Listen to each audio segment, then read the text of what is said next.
వీక్షకులందరికీ నమస్కారం. అందరికీ నూతన ఆంగ్ల సంవత్సర శుభాకాంక్షలు. చాలామందికి క్యూరియాసిటీ ఉంటుంది, వచ్చే సంవత్సరం గ్రహగతుల్లో ఏమైనా మార్పులు ఉన్నాయా? అసలు నిజానికి క్యూరియాసిటీ ఉన్నా లేకపోయినా తెలుసుకోవాల్సినటువంటి విషయం ఏంటి అంటే గ్రహగతులు ఎలా ఉన్నాయి. ఈ దీర్ఘ సంచార గ్రహాలను బట్టి చూసేటువంటి ఈ సంవత్సర ఫలితాల్లో ఈ 2025 సంవత్సరం జనవరి 1వ తారీఖు నుండి డిసెంబర్ 31 వరకు ఏ గ్రహాల తాలూకు అనుకూలత, ఏ గ్రహాల తాలూకు ప్రతికూలత మన మీద ఉంది అని తెలుసుకోవడం ద్వారా ఒక నిర్దిష్టమైనటువంటి ఒక ఆలోచన వస్తుంది. పలానా గ్రహం మనకు అనుకూలంగా ఉంది, పలానాది ప్రతికూలంగా ఉంది అని ఒక ఇయర్ని ప్లాన్ చేసుకోవచ్చు. ఉదాహరణకి గురువు అనుకూలంగా ఉన్నట్టయితే ఆ సంవత్సరంలో నూతన వస్తువులు, వాహనాదులు, ఉద్యోగంలో ఎదుగుదల, లేదా ఏదైనా ఇల్లు కట్టుకోవడము, సంతానం కలగడం, వివాహాది శుభకార్యక్రమాలు జరగడం, ఇటువంటి వాటి మీద ఎక్కువ ప్రభావాన్ని చూపిస్తారు. శనేశ్వరుడు అనుకూలంగా ఉంటే ఆర్థిక స్థితిగతులు మెరుగుపడుతూ ఉండడం, రాజకీయ లబ్ధి ఉండడం, జనాకర్షణ కలగడం, వ్యాపారాభివృద్ధి కలగడం, విదేశీయానం కలగడం, ఇటువంటివన్నీ కూడా జరుగుతాయి. రాహుకేతువుల అనుకూలత వల్ల కూడా చాలా రకాలైనటువంటి సమస్యలు, అటు మాతృ వర్గం నుండి ఏదైనా ఆస్తిపాస్తులు రావాల్సి వచ్చినా, పితృ భ్రాతృ శాపాదులు ఉన్నా, లేదా మరి ఏ ఇతరత్ర వంశపారంపర్య ఆస్తుల నుండి ఏదైనా తగాదాలు ఉన్నా అటువంటి వాటి నుండి బయటపడడానికి, శత్రు రోగ రుణ బాధల నుండి బయటపడడానికి, అనారోగ్య సమస్యల నుండి బయటపడడానికి కూడా ఈ గ్రహ సంపత్తి చాలా ముఖ్యంగా ఉపయోగపడుతుంది. కాబట్టి ఈ 3 కీలకమైన గ్రహాలు ఏ విధంగా యోగిస్తున్నాయి, ఈ సంవత్సరం ఒక విశేషమైనటువంటిది ఏంటి అంటే దాదాపుగా 3 దీర్ఘ సంచార గ్రహాలు కూడా మారుతూ ఉన్నాయి. ఎప్పుడు ప్రతి సంవత్సరం ఏమవుతుంది అంటే గురువు కానీ రాహువు కానీ, ప్రతి సంవత్సరం గురుడు మారతారు, గురుడితో పాటు అప్పుడప్పుడు శని మారుతారు, లేదా గురుడితో పాటు అప్పుడప్పుడు రాహువు మారుతారు. ఈ సంవత్సరం ఏమవుతుంది అంటే 3 గ్రహాలు కూడా మారుతూ ఉన్నాయి. అంటే గురువు మే నెల 15వ తారీఖు దగ్గర నుండి మిథున రాశిలోకి ఆయన సంచారం చేస్తారు. శనేశ్వరుడు ఈ సంవత్సరం మార్చి 30వ తారీఖున కుంభరాశిని వదిలిపెట్టి మీనరాశికి వెళ్తారు. అలాగే రాహు మే 21వ తారీఖున మీనరాశిని వదిలిపెట్టి కుంభంలోకి వెళతారు. రాహుకేతువులు వక్రంలో ప్రయాణం చేస్తారు కాబట్టి వెనక్కి వెళతారు. సో ఒకే నెలలో 2 పెద్ద గ్రహాల మార్పు. అదేంటి? మే నెలలో గురు రాహువుల యొక్క మార్పు. దానికి మునుపే ఈ మార్చి 30వ తారీఖున శని మార్పు. కాబట్టి ఇది చాలా కీలకమైనటువంటి సంవత్సరం. చాలా గ్రహగతుల్లో మార్పులు, 3 గ్రహాల్లోనూ దీర్ఘ సంచార గ్రహాలు అంటే రాహుకేతువులు అంటే 2 కింద లెక్కేసుకుంటే 4 గ్రహాలు. ఈ క్రియాశీలకమైనటువంటి మార్పుల్లో లాభపడేటువంటి రాశుల్లో మీ రాశి ఉందా లేదా అనేటువంటిది మనం తెలుసుకుందాం. సింహరాశి వారికి ఏ విధమైనటువంటి గ్రహస్థితులు ఉన్నాయి? నిజానికి చెప్పాలి అంటే సింహరాశి వారు గత సంవత్సరం చాలా మిశ్రమమైనటువంటి గ్రహ సంపత్తిని అనుభవించారు. మరి ఈ సంవత్సరంలో ఈ రాశి వారికి ప్రధానమైనటువంటి బలం గురు బలం. మే నెల దగ్గర నుండి గురుడు బలంగా సంచారం చేయబోతూ ఉన్నారు. గురు బలం వస్తోంది. అయితే చాలా కీలకమైనటువంటి విషయం ఏమిటి అంటే మార్చి 30వ తారీఖు దగ్గర నుండి మే 21వ తారీఖు వరకు అష్టమ స్థానంలో 2 గ్రహాలు ఉంటాయి. అష్టమ రాహు, అష్టమ శనేశ్వరుడు. నిజానికి ఇవి 2 మరి పాపగ్రహాలు, దీర్ఘ సంచార గ్రహాలు కదా. అష్టమ స్థానంలో శనేశ్వరుడు ఉండడం, అష్టమంలో రాహు ఉండడం వల్ల ఇది కొంత ఇబ్బందికరమైనటువంటి పరిస్థితిని సూచిస్తోంది. అది ఆరోగ్యపరమైనటువంటి విషయాల్లోనూ, లేదా ప్రయాణాలు చేసేటప్పుడు, లేదా ఏదైనా నిర్ణయాలు తీసుకునేటప్పుడు చాలా జాగ్రత్తగా ఉండాలి.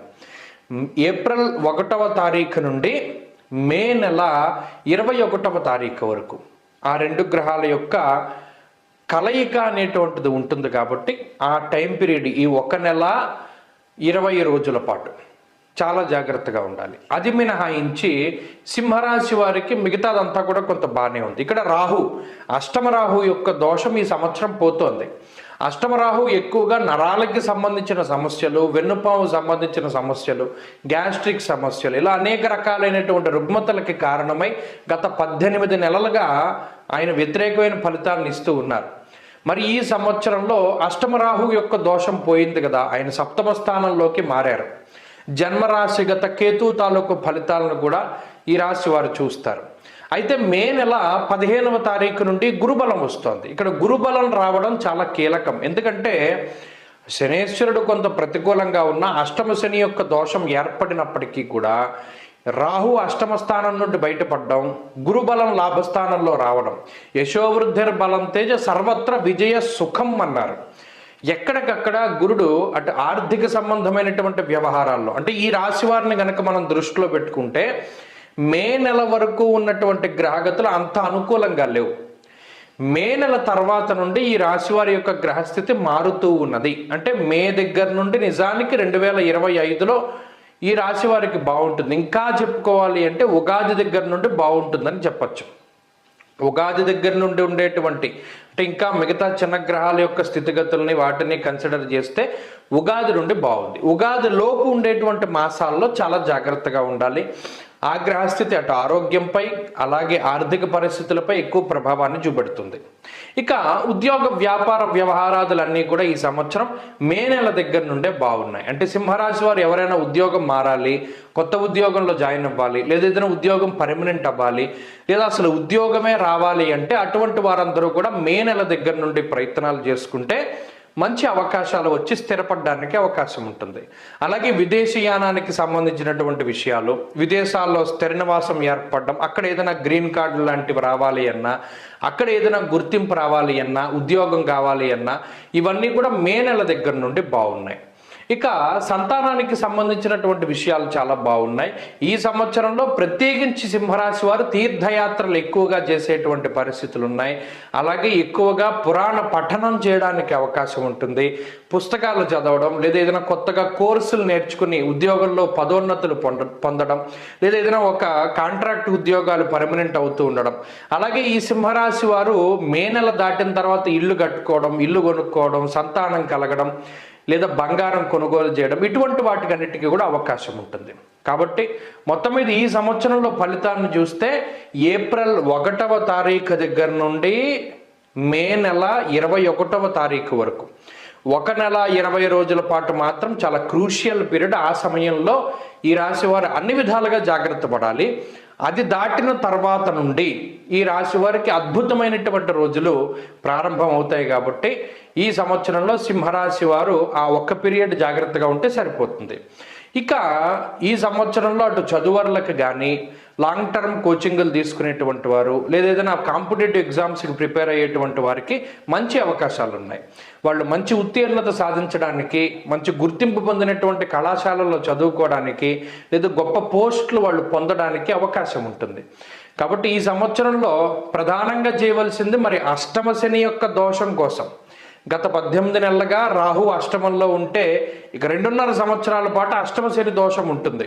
అందువల్ల ప్రతి శనివారం నాడు వీలుంటే అష్టమ శని దోష పరిహారం కోసమై శివాలయంలో నంది దగ్గర దీపం పెట్టాలి. ఒకటి. రెండవది, ప్రతి నెల మొదటి శనివారం నాడు నువ్వులు, అంటే మళ్ళీ కేజీలు కాదు, 5 రూపాయల నువ్వులు, నల్ల హల్వా, నల్లటి వస్త్రము, ఒక గొడుగు, లేదా ఏదైనా నలుపు రంగులో ఉండేటువంటి పళ్ళు, ఇవి సంకల్పపూర్వకంగా దానం చేయగలిగితే అష్టమ శని యొక్క ప్రభావం తగ్గుతుంది. ఈ అష్టమ శని ఎంతసేపు కూడా ఏదైనా ఒక పని చేయడంలో ఆటంకాన్ని కలగజేస్తారు, ఏదైనా ఆరోగ్యపరమైనటువంటి సమస్యలను తీసుకొస్తారు, ఆకస్మికంగా ఏదైనా ఇబ్బందులను తీసుకొస్తారు. కాబట్టి ఆ విషయాలపై జాగ్రత్తగా ఉంటే సరిపోతుంది. కోపాన్ని ఎంత తక్కువగా మీరు తగ్గించుకుంటే, ఎంత తక్కువగా ప్రదర్శిస్తే అంత మంచిది. మౌనంగా ఉండండి. అలాగే గురుబలం పెరిగేంత వరకు మొదటి 5 నెలల్లోనూ అంత ఎక్కువ ప్రయోగాలు చేయకండి. జీవితంలో ఎలా సాగేది అలా సాగనివ్వండి. మంచి ఫలితాలు సంప్రాప్తమవుతాయి. స్వస్తి.